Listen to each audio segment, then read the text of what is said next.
Երևանում են Եվրոպայի գրեթե բոլոր առաջնորդները Ֆրանսիայի նախագահից մինչև Մեծ Բրիտանիայի, Իտալիայի վարչապետեր, ՆԱՏՕ-ի գլխավոր քարտուղարը, Եվրամիության քաղաքական ղեկավարությունը, Եվրոպական քաղաքական համայնքի գագաթնաժողովին առաջին անգամ որպես հյուր մասնակցում է նաև Կանադայի վարչապետը։ Welcome to Armenia and thank you for your kind presence. Ինչպես եւ ակնկալվում էր, գագաթնաժողովի առանցքային թեմաներից մեկը դարձավ հայ-ադրբեջանական հարաբերությունները։ Վարչապետ Նիկոլ Փաշինյանը իր ելույթում գոհունակությամբ էր խոսում, որ Ադրբեջանի նախագահը թեկուզ հեռավար, բայց առաջին անգամ մասնակցում է Հայաստանում անցկացվելիք միջոցառմանը։ Now we are working closely with Azerbaijan to strengthen and institutionalize the peace of our two countries. Այժմ մենք սերտորեն աշխատում ենք Ադրբեջանի հետ ամրապնդելու եւ ինստիտուցիոնալ հիմքերի վրա դնելու մեր երկու երկրների միջև խաղաղությունը։ Սա առաջին դեպքն է, երբ Ադրբեջանի նախագահը մասնակցում է Հայաստանում տեղի ունեցող միջոցառմանը, թեև օնլայն ձևաչափով, բայց ես հույս ունեմ, որ հնարավորություն կունենամ 2028 թվականին այցելել Ադրբեջան, մասնակցելու Եվրոպական քաղաքական համայնքի 10-րդ գագաթնաժողովին։ Reciprocally supported each other's candidates. Մինչդեռ Իլհամ Ալիևի շեշտադրումներն այնքան էլ դրական չէին, ճիշտ է, նա եւս խոսեց խաղաղության գործընթացի մասին, պատմեց, որ ապրանքներ է առաքվում Ադրբեջանի տարածքով Հայաստան, բայց նա ելույթի արտույցի բաժինը նվիրեց Եվրոպային քննադատությանը, մասնավորապես Եվրոպայի խորհրդի խորհրդարանական վեհաժողովին եւ Եվրոպական խորհրդարանին, որը բառացիորեն վերջերս հերթական բանաձևներ ընդունել Բաքվի դեմ, որում կոչ էր արվում ազատ արձակել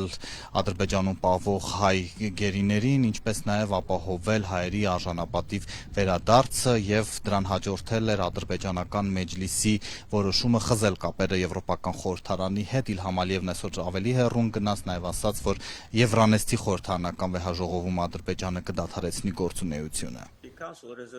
Ադրբեջանի տարածքային ամբողջականություն ունի նույն արժեքը, ինչ ցանկացած այլ երկրինը, եւ այս հարցում երկակի ստանդարտները անընդունելի են։ Հիմա Եվրոպական խորհրդարանի մասին։ Այս հավաքը խաղաղության գործընթացի աջակցելու փոխարեն այն նախընտրում է սաբոտաժի ենթարկել։ 2021 թվականի մայիսից երկրորդ Ղարաբաղյան պատերազմի ավարտից 6 ամիս անց մինչև 2026 թվականի ապրիլի 30-ը Եվրոպական խորհրդարանը ընդունել է 14 բանաձև՝ լի Ադրբեջանի հասցեին ուղղված վիրավորանքներով եւ ստով։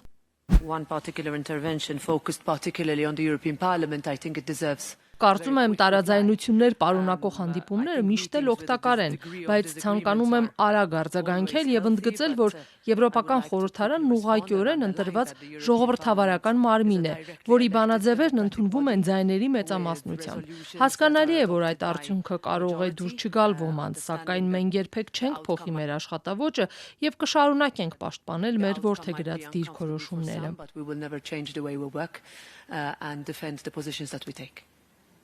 Իհարկե չէր կարող շրջանցվել նաև Հայաստանի Եվրամիությանը հնարավոր անդամակցության թեման, հատկապես որ Հայաստանը օրենք է ընդունել եւ պարտավորվել է փաստորեն օրենսդրությամբ քայլեր ձեռնարկել Եվրոպական միությանը անդամակցելու համար։ Եվրոպական խորհրդի նախագահ Անտոնիո Կոշտան օրինակ ասում էր, որ այսօր Հայաստանը իր ճիշտ տեղում է Եվրոպայի սրտում է։ Because today's summit has been made possible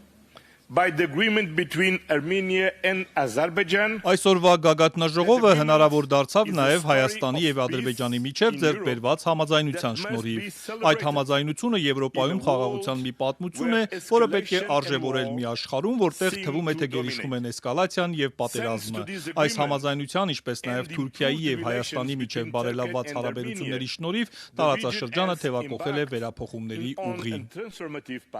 Սակայն ավելի կոնկրետ հայտարարություններ, թե մասնավորապես երբ Հայաստանը կարող է միանալ այս դաշինքին, չհնչեցին, ինչպես հայտնի է հայկական կողմը նաև անդամակցության հայտ չի ներկայացրել։ Միջոցառման մեկնարկին այստեղ տեղի ունեցավ բացման արարողություն, կարմիր գորգով անցնում էին եվրոպացի առաջնորդները, որոնց նաև մենք հարցեր էինք ուղղում, թե որքանով է իրատեսական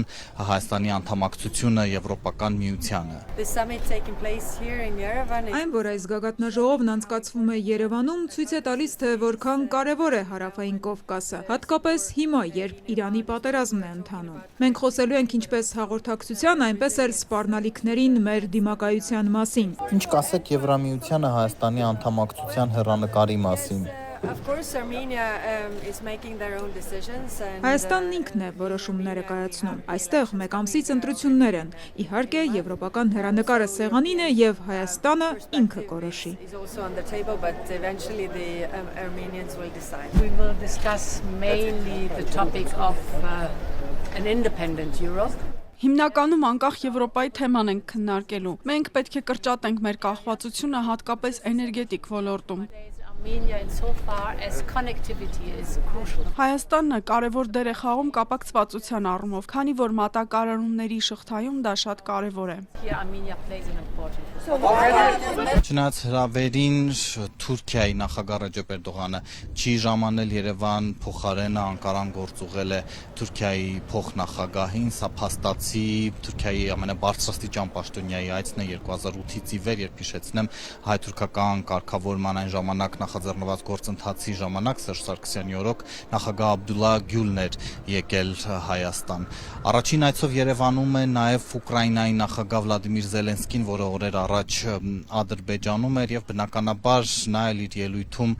ռուս-ուկրաինական պատերազմին անդրադարձավ։ And this summer will be a moment when Putin decides what to do next. Այս ամառը կլինի այն պահը, երբ Պուտինը կորոշի իր հետագա քայլերը, ընդլայնել պատերազմը, թե անցնել դիվանագիտության, եւ մենք պետք է նրան մղենք դեպի դիվանագիտություն։ Ռուսաստանը հայտարարել է Մոսկվայում մայիսի 9-ի շքերթն առանց ռազմական տեխնիկայի անցկացնելու մասին։ Եթե դա տեղի ունենա, ապա երկար տարիների ընթացքում սա կլինի առաջին դեպքը, երբ նրանք չեն կարողանում թույլ տալ իրենց ռազմական տեխնիկա ներկայացնել եւ վախենում են, որ Կարմիր հրապարակի վրայով կարող են անօթաչուներ բզզալ։ Սա խոսուն փաստ է, այն ցույց է տալիս, որ նրանք հիմա ուժեղ չեն։ Քանի դեռ այս պատերազմը շարունակվում է, Ուկրաինային ուղղված ուժեղ աջակցությունը նույնպես պետք է շարունակվի։ Աջակցության յուրաքանչյուր փաթեթ էական է, հատկապես հակաօդային պաշտպանությունը։ This helps us defend against the ballistic threats. Ես ընդհանրապես հիշեցնեմ, որ եվրոպական քաղաքական համայնքի այս գագաթնաժողովը հիմնադրվել է հենց Ուկրաինա-Ռուսաստանի ներխուժումից հետո 2022 թվականին նախագահ Մակրոնի կողմից։ Երևանն այսօր առանց չափազանցության միջազգային լրատվամիջոցների ուշադրության կենտրոնում է, արտերկրից 400-ից ավելի լրագրող է ժամանել լուսաբանելու այս գագաթնաժողովը, վաղն էլ անցկացվելու է Հայաստան-Եվրամիություն առաջին գագաթնաժողովը։